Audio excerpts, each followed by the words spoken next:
এটার উত্তর তো আপনারা দিতে পারবেন যে যারা টিকটক করছে তারা এই পর্যন্ত যাচ্ছে কি করে। আপনারা যদি তাদেরকে অ্যাডভার্টাইজিংয়ে না নিয়ে আসেন সেই জায়গায় কি তারা যেতে পারে?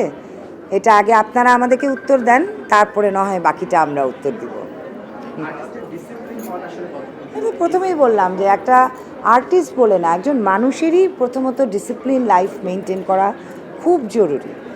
আমি খুব ডিসিপ্লিনড লাইফ লিড করেছি, সেটার আমি ফলও পেয়েছি। আমি মনে করি আমার বাচ্চারা তো এরকম কোনো সেক্টরে নেই, কিন্তু তাদেরকেও আমি ডিসিপ্লিনটাই মেনটেন করতে বলেছি সব সময়।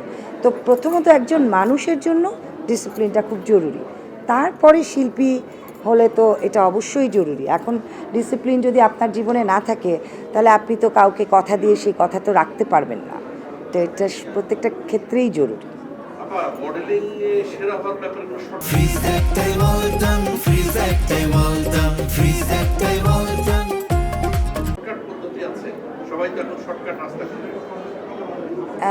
আমি সেরা হওয়ার ব্যাপারে কথা বলবো কি করে?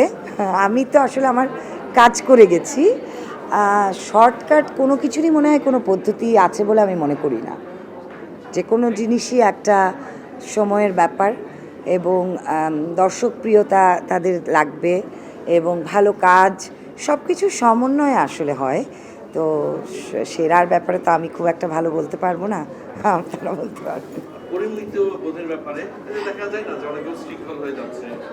তিন্নির কথা যদি আমরা বলি, না না প্লিজ এই ধরনের প্রশ্ন করেন না। আপনাদের সময় যারা কাজ করেছেন সেই তুলনায় বাংলাদেশের প্রেক্ষাপটে এখন যারা নতুন আসতেছে তাদের সুযোগটা কোথায় কিভাবে আসবে, সেই বাজারটা কি ওভাবে তৈরি হয়েছে এখন? না।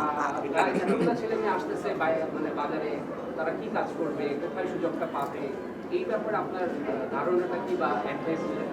আচ্ছা, বাজার কিন্তু আমাদের সময়ের থেকে এখন অনেক বেশি। হ্যাঁ, অনেক ক্ষেত্র আছে, কিন্তু আমাদের একটা সুবিধা ছিল, আমাদের চ্যানেল একটাই ছিল, আমাদেরকে সবাই দেখতো।